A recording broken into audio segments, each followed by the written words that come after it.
the University of California Regents, Chancellor Drake, Representatives Loretta Sanchez and Alan Lowenthal, trustees and faculty, thank you for this honor, and congratulations to the class of 2014.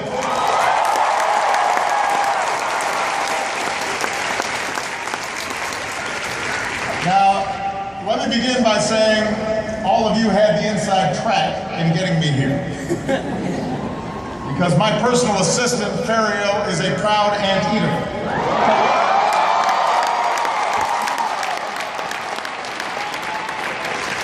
Until today, I did not understand why she greets me every morning by shouting, "Zoot, zoot, zoot."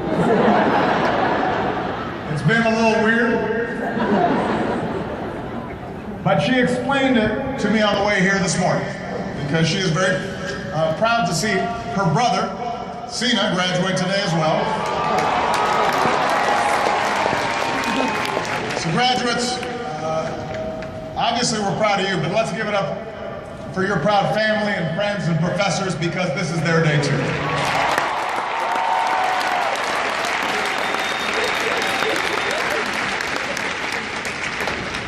And even though he's on the road this weekend, I also want to thank Angel center fielder Mike Trout for letting me cover his turf for a while. He actually signed a bat for me, which is part of my retirement plan. I will be keeping that. And this is a pretty cool place to hold a commencement.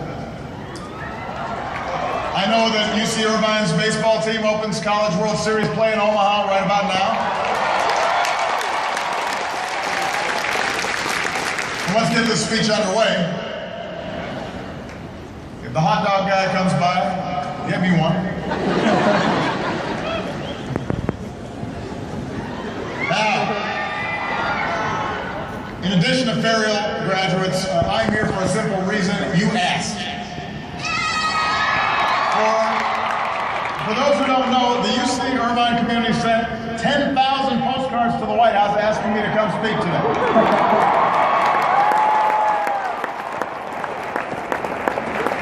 Some tried to guilt me into coming. I got one that said, "I went to your first inauguration, can you please come to my graduation?" Some tried bribery. I'll support the Chicago Bulls. Another said today would be your birthday, so happy birthday whoever you are. My personal favorite, somebody wrote and said, "We are super underrated." I'm sure she was talking about this school. But keep in mind, you're not only the #1 university in America younger than 50 years old, you also hold the Guinness World Record for biggest water pistol fight. You're pretty excited about that.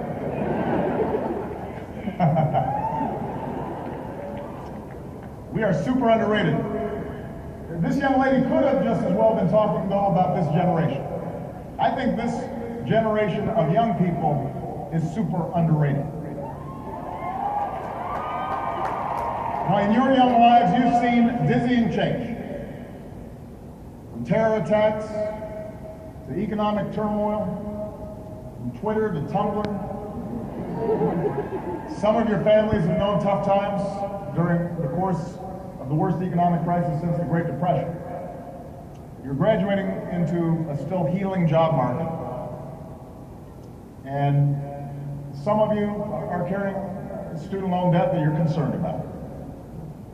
And yet your generation, the most educated, the most diverse, the most tolerant, the most politically independent, and the most digitally fluent in our history, is also on record as being the most optimistic about our future. And I'm here to tell you that you are right to be optimistic. You are right to be optimistic. Consider this. Since the time most of you graduated from high school, fewer Americans are at war, more have health insurance, more are graduating from college, our businesses have added more than 9 million new jobs, the number of states where you're free to marry who you love has more than doubled.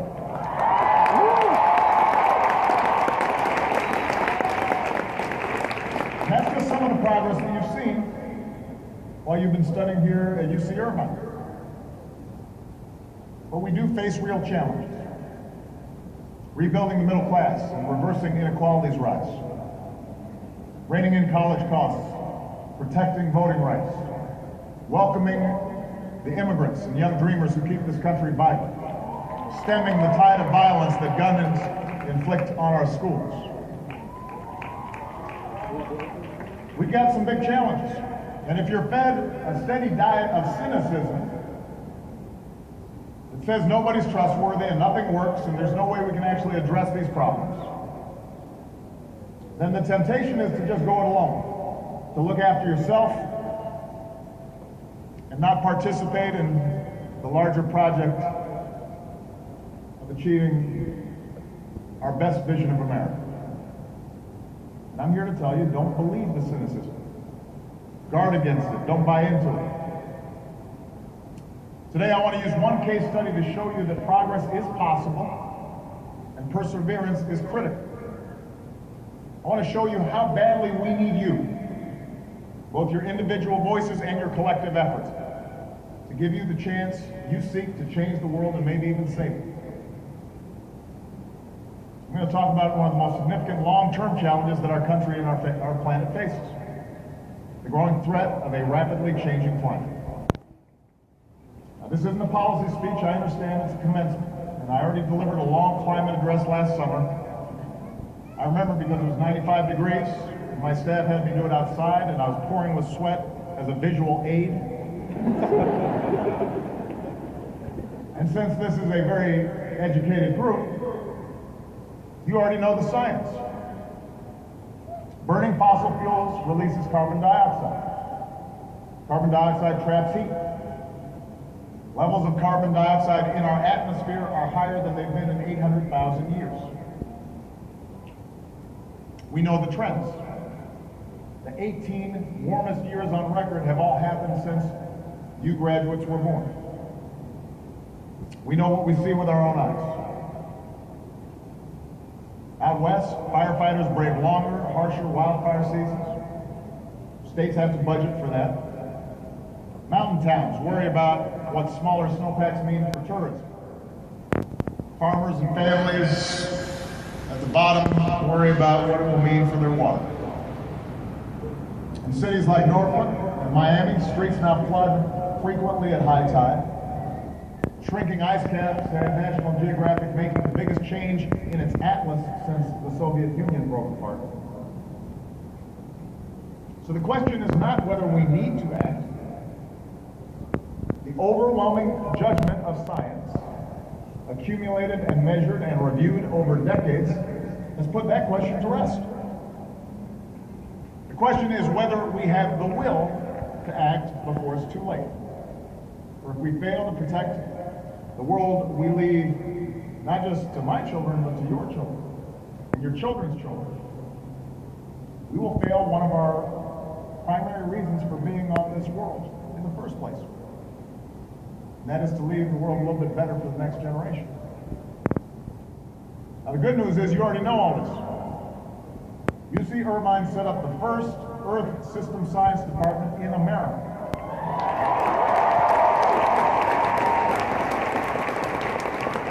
A UC Irvine professor student team won the Nobel Prize for discovering that CFCs destroy the ozone layer. A UC Irvine glaciologist's work led to one of last month's reports showing one of the world's major ice sheets in irreversible retreat.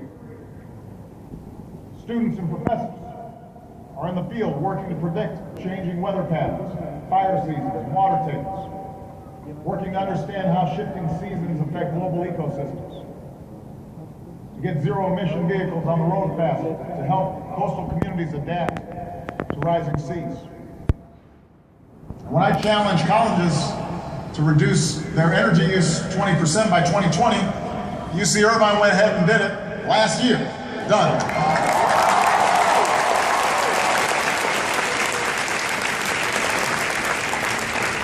So UC Irvine's ahead of the curve. All of you are ahead of the curve. Your generation reminds me of something President Wilson once said. He said, "Sometimes people call me an idealist. Well, that is the way I know I am an American." That's who we are. If you need a reason to be optimistic about our future, then look around this stadium, because today in America, the largest single age group is 22 years old. And you are going to do great things. And I want you to know that I've got your back. Because one of the reasons I ran for this office was because I believed our dangerous addiction to foreign oil left our economy at risk and our planet in peril. So when I took office, we set out to use more clean energy and less dirty energy and waste less energy overall. And since then, we've doubled the distance our cars will go on a gallon of gas by the middle of the next decade. We've tripled the electricity we harness from the wind, generating enough last year to power every home in California. We've multiplied the electricity we generate from the sun 10 times over. And this state, California, is so far ahead of the rest of the country in solar that earlier this year, solar power met 18% of your total power demand one day.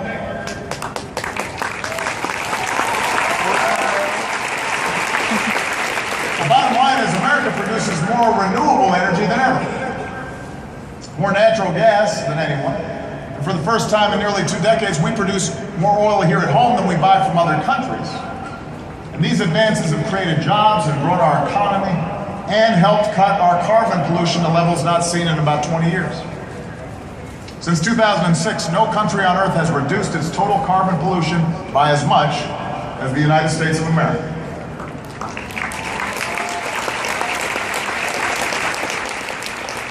So that's all reason for optimism. Here's the challenge. We've got to do more. What we're doing is not enough. That's why a couple of weeks ago, America proposed new standards to limit the amount of harmful carbon pollution that power plants can dump into the air.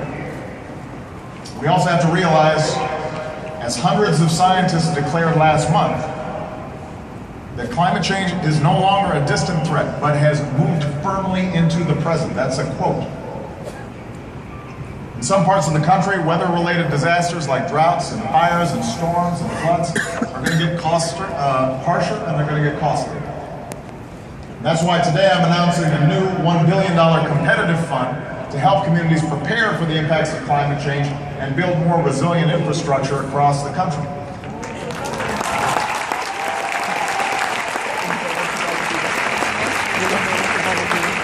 So it's a big problem.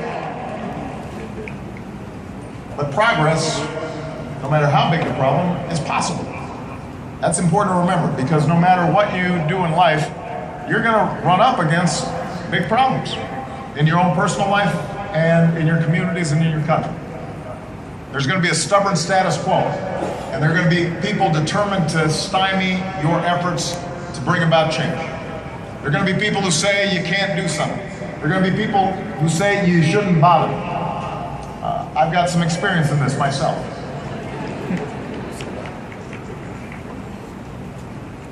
Now, part of what's unique about climate change, though, is the nature of some of the opposition to action. It's pretty rare that you'll encounter somebody who says the problem you're trying to solve simply doesn't exist. When President Kennedy set us on a course for the moon, there were a number of people who made a serious case that it wouldn't be worth it. It was going to be too expensive, it was going to be too hard, it would take too long. But nobody ignored the science. I don't remember anybody saying that the moon wasn't there or that it was made of cheese. Today's Congress, though, is full of folks who stubbornly and automatically reject the scientific evidence about climate change. They will tell you it is a hoax or a fad. One member of Congress actually says the world is cooling. There was one member of Congress who mentioned a theory involving dinosaur flatulence, which I won't get into, but now their view may be wrong and a fairly serious threat to everybody's future, but at least they have the brass to say what they actually think. There's some who also duck the question. They say, when they're asked about climate change, they say, hey, look, I'm not a scientist. And I'll translate that for you. What that really means is, I know that man-made climate change really is happening, but if I admit it, I'll be run out of town by a radical fringe that thinks climate science is a liberal plot, so I'm not going to admit it. Now, I'm not a scientist either, but we've got some really good ones at NASA. I do know that the overwhelming majority of scientists who work on climate change, including some who once disputed the data, have put that debate to rest. The writer Thomas Friedman recently put it to me this way. We were talking, he says, your kid is sick.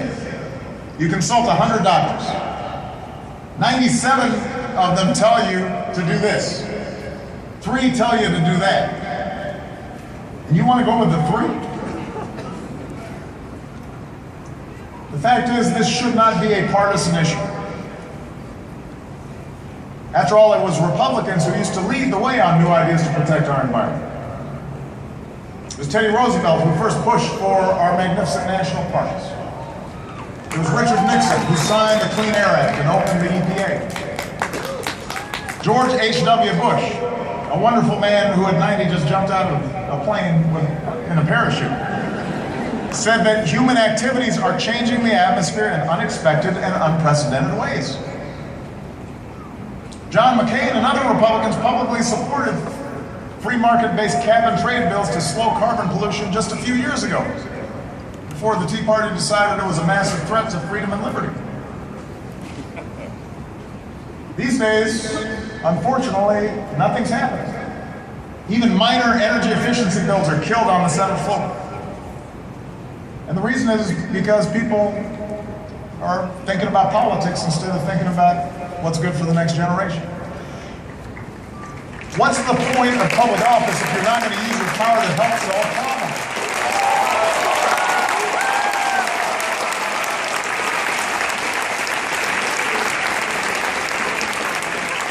And part of the challenge is that the media doesn't spend a lot of time covering climate change and letting average Americans know how it could impact their futures. Now, the broadcast network's nightly newscasts spend just a few minutes a month covering climate issues. On cable, the debate's usually between political pundits, not scientists. When we introduced those new anti-pollution standards a couple weeks ago, the instant reaction from Washington's political press wasn't about what it would mean for our planet. It was, what would it mean for an election 6 months from now? And that kind of misses the point. Of course, they're not scientists either. And I want to tell you all this not to discourage you. I'm telling you all this because I want to light a fire under you. As the generation getting shortchanged by inaction on this issue, I want all of you to understand you cannot accept that this is the way it has to be. The climate change deniers suggest there's still a debate over the science. There is not. The talking heads on cable news suggest public opinion is hopelessly deadlocked. It is not. 7 in 10 Americans say global warming is a serious problem. 7 in 10 say the federal government should limit pollution from our power plants. And of all the issues in a recent poll asking Americans where we think we can make a difference, protecting the environment came out on top. So we've got public opinion potentially on our side. We can do this. We can make a difference. You can make a difference. And the sooner you do, the better. Not just for our climate, but for our economy. There's a reason that more than 700 businesses like Apple and Microsoft and GM and Nike, Intel, Starbucks have declared that tackling climate change is one of America's greatest economic opportunities in the 21st century. The country that seizes this opportunity first will lead the way. A low-carbon, clean energy economy can be an engine for growth and jobs for decades to come, and I want America to build that engine because if we do, others will follow. I want those jobs, I want those opportunities, I want those businesses right here in the United States of America.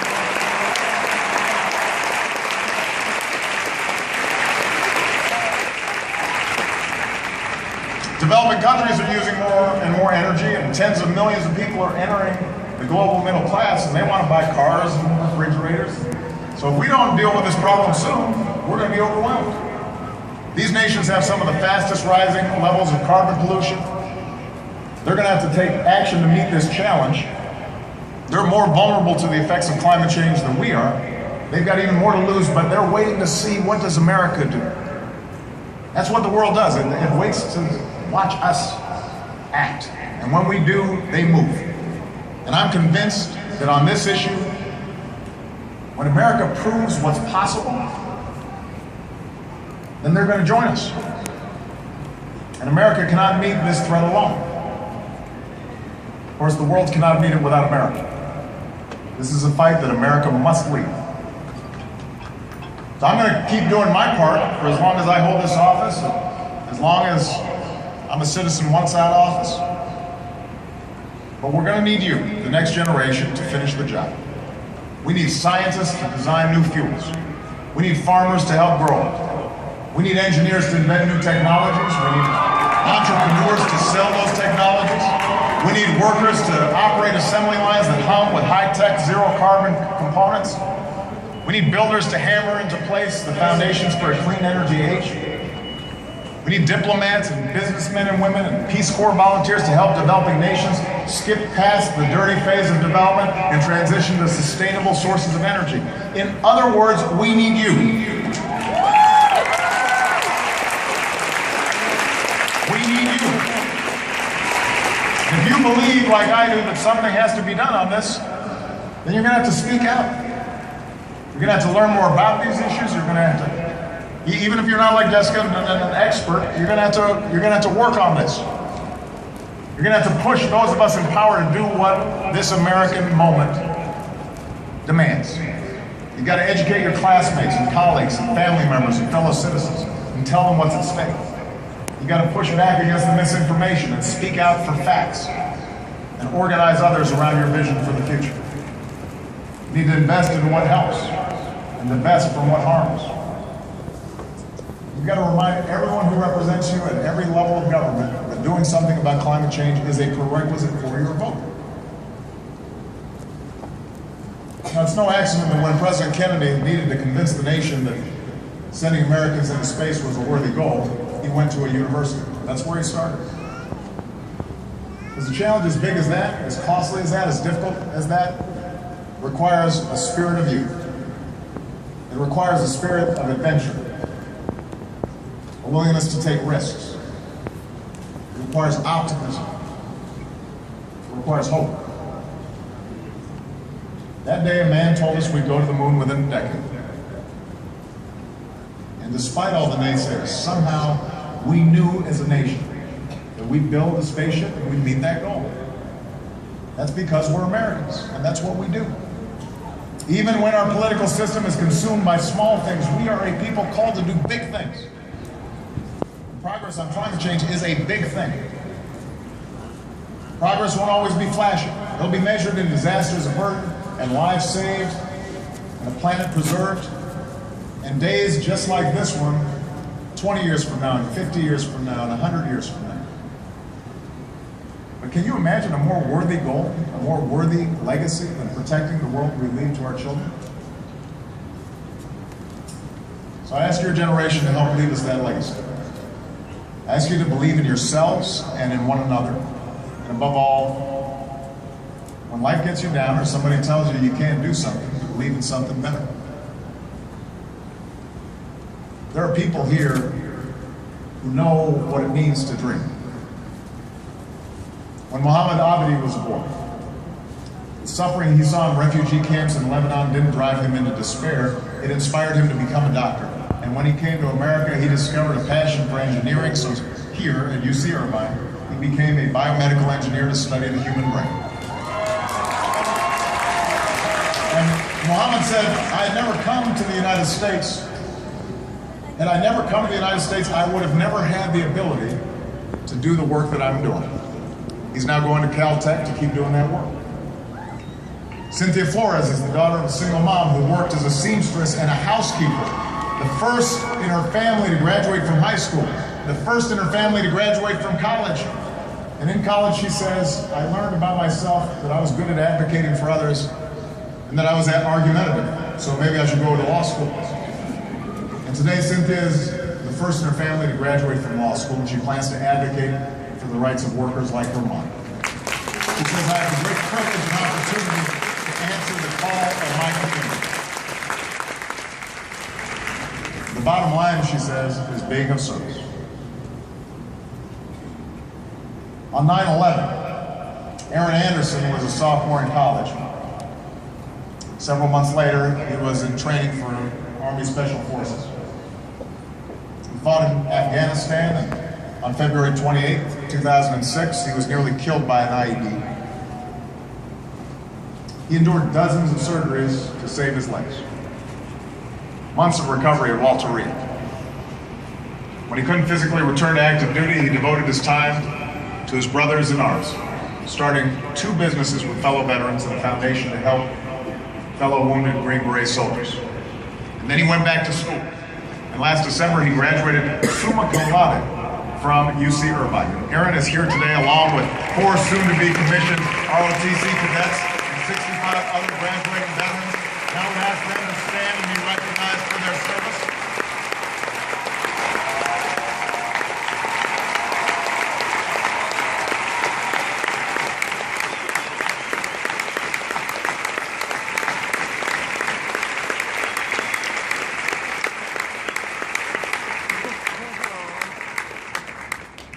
The point is, you know how to dream. You know how to work for your dreams. And yes, sometimes you may be super underrated. But you know, usually it's the underrated, the underdogs, the dreamers, the idealists, the fighters, the argumentative. Those are the folks who do the biggest things.